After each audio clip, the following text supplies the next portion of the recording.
Kapag nasa iyo na, ingatan mo dahil nag-iisa lang yan sa mundo. Makakahanap ka man ng katulad niya pero iba pa rin kapag siya mismo. Baka kapag napagod kasi yan at umalis yan, doon mo naman siya hanap-hanapin. 'Di ba? Minsan sa sobrang sanay mo nang nandyan siya, nakakalimutan mong hindi lahat ng tao may ganong klaseng puso katulad niya. Hindi lahat kayang intindihin ka. Hindi lahat kayang maghintay para sa'yo at hindi lahat kayang magmahal ng totoo kagaya ng pagmamahal niya sa'yo kahit na ang hirap-hirap mo nang mahalin. Huwag mong hayaang mawala yung taong nagstay, na natili kahit mahirap na. Huwag mong abusuhin yung laging nauunang mag-sorry kahit hindi naman talaga siya ang may kasalanan. At huwag mong sayangin yung pagmamahal sa'yo kahit paminsan nakakalimutan mo ng suklian. Kasi kapag may taong kayang tanggapin ng lahat sa'yo, ang gulo, yung trauma, yung mood swings mo, yung insecurities mo, huwag mo nang hayaang mawala.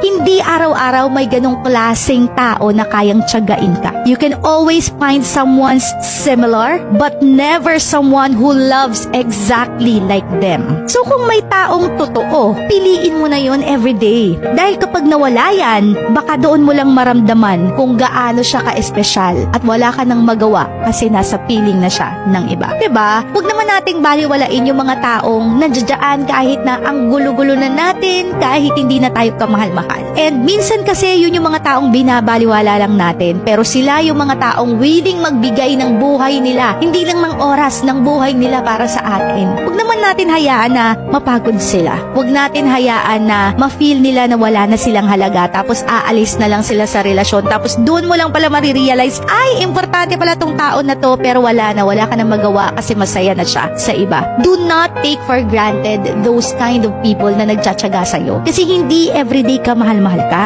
Hindi araw-araw ka tanggap-tanggap ka. Hindi araw-araw ka ibig-ibig ka. Pero yung taong nanatili sa'yo, pinili ka pa rin kahit mahirap na. I-appreciate mo yun. Kasi hindi sa lahat ng oras makakakita ka ng ganon. And you will never find someone exactly like that person. So, pahalagahan mo. Make every moment count. At iparamdam mo sa kanya na mahal mo siya at mahalaga siya sa iyo.